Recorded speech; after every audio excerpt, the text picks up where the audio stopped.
Приказна за Палче. Еднаш многу одамна, во едно мало село, живееле сиромашен, но добродушен брачен пар, кој многу посакувал да има дета.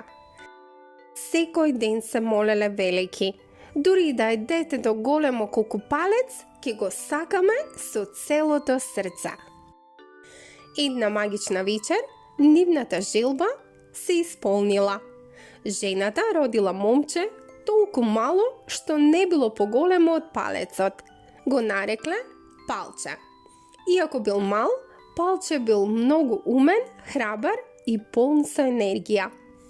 Како што растел, Палче сакал да докаже дека големината не е важна кога станува збор за храброста и умот.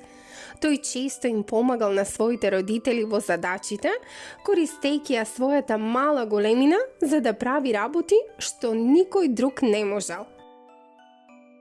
Еден ден низ селото поминал трговец кој понудил да го однесе Палче на авантура во замена за неколку златници. Иако неговите родители се двумеле, Палче ги убедил велики: "Мамо, тато, ветувам, ќе се вратам богат и ќе ве направам горди." И така трговецот го одвел Палче во градот, каде што неговата мала големина ги воодушевувала сите луѓе. Тој изведувал трикови и решавал загадки што никој друг не можел, заработувајќи ја почитта на многумина. Сепак, за време на неговите патувања, Палче се соочувал со предизвици кои ја тестирале неговата храброст и ум.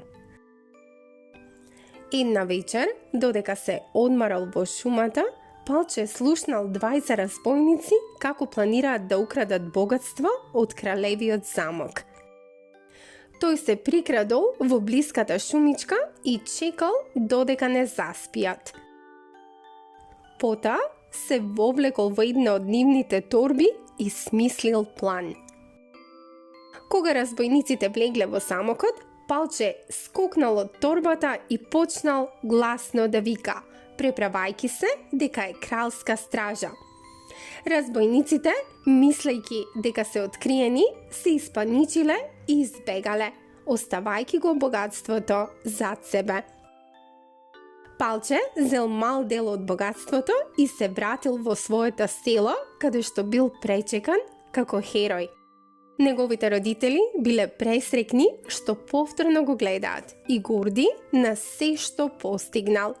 Приказните за Палче се прочуле низ целата земја, а луѓето научиле дека без разлика колку е некој мал, со храброст и решителност може да постигне големи нешта.